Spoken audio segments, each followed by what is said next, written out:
of deportations. Now,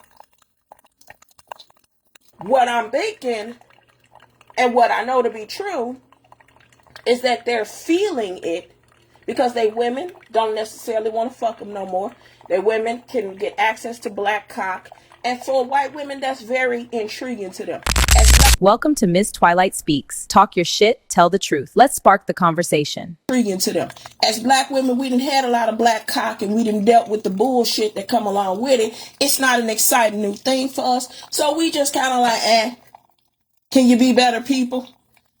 These white women, though, they never asked their men to be better people.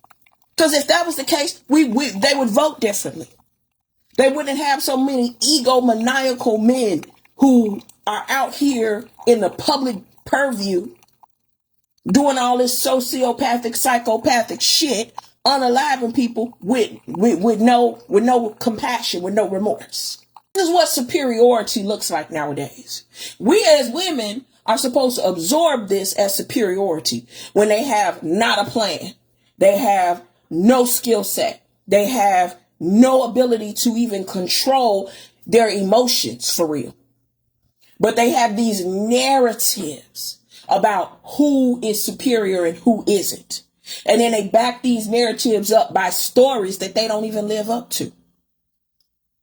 So a woman with her own, who's worked hard to get to where she is, she's supposed to feel ashamed because a motherfucker who is a man, who his gender is male, she's supposed to feel ashamed for doing good in her life. She's supposed to be punished for doing good in her life and not being tethered to the superior gender and building up the things she have with him. And I reject that. I personally reject that. I am not going to sit here and be like, first of all, when I was going to college, niggas was still on the streets. That's what they wanted to do. And even when you begged them to get off the streets, they didn't want to do it because they had no future foresight. They was all into the immediate gratification. So you got your immediate gratification. Now you have no future. That's not my problem. Not my problem. You feel me? That's not my problem. It's your problem. People warned you. Get your monkey ass out the streets. Nigga, you didn't listen. Because you thought that the street clout that you had should have been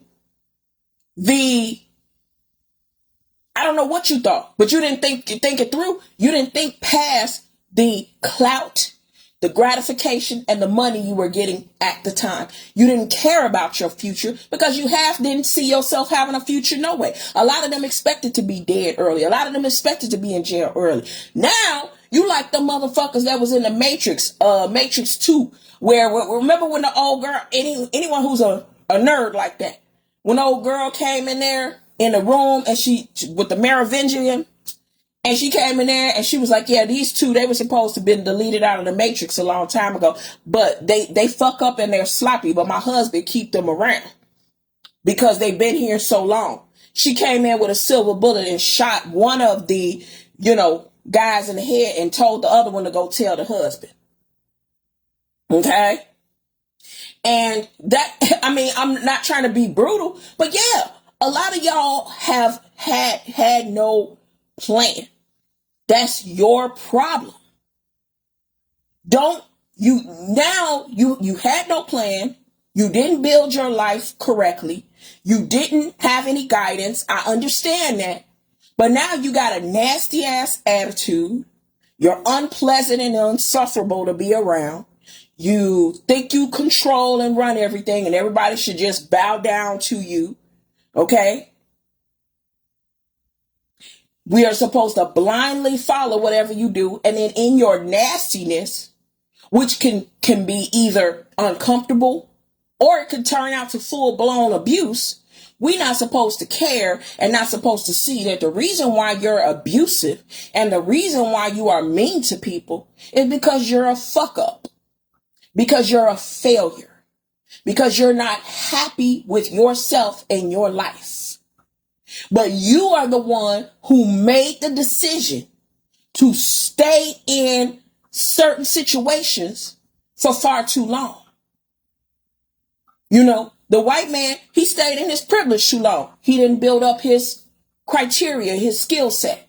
He don't have shit to offer to his son because everything was given to him. The black man, he stayed in the streets too long. He played in these goddamn streets. He played with all of this, the low vibrational nastiness of it.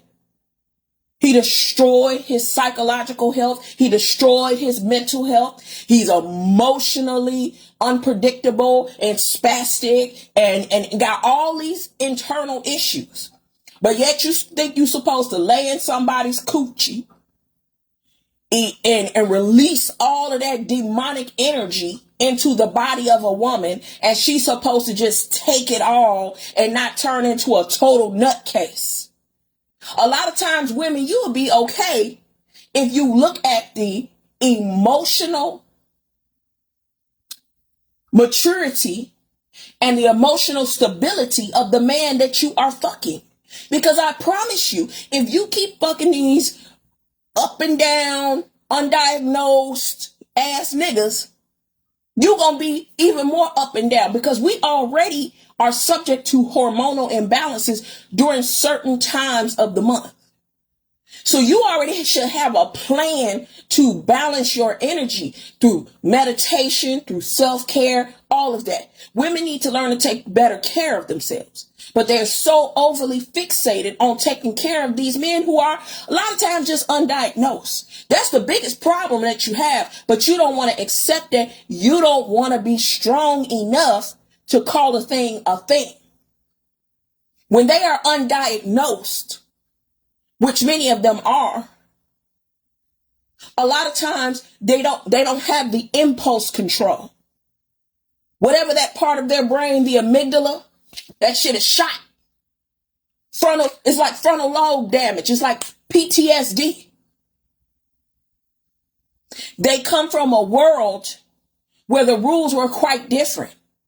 The mob style that you see Trump executing, that would be the mob style shit that we saw in them streets. The way that fucking Alex Pretty got executed on the streets for doing literally nothing but being a good person is something that us as black folks are very familiar with, albeit from police brutality or gang violence. That's familiar to us. The world is paying karma for the shit they done to us. And what men need to understand is that a lot of shit that y'all got by way of brutality, by way of taking, is not being honored by the universe no more. You're going to have to switch your whole shit up. You're going to have to reinvent yourself. You're going to have to evolve. You're going to have to transform. Not that bullshit ass, I'm going to be nice for a couple weeks, but really on the inside, I'm seething and I'm still a motherfucking crash out. Nah. You literally have to get to the root of the problem, and there has to be a shift in consciousness. Otherwise, y'all gonna perish. Otherwise, you're just gonna be a fucking bum with a lot of grievances, thinking you the victim, and nobody's gonna give a fuck. And then when you get old and everybody hates you, even your own fucking kids, then you wonder why. I did this, I sacrificed for them, but you were insufferable to be around. You made everybody's life a living hell because you didn't want to do the work. And you know, I don't reach white men, so I don't know. Mostly I reach black women. Black women maybe had a conversation with a black man. I don't know. But all I can tell you is that what is happening here is both spiritual and physical. The spirit is calling for higher minds to prevail. Welcome to Ms. Twilight Speaks. Talk your shit, tell the truth. Let's spark the conversation.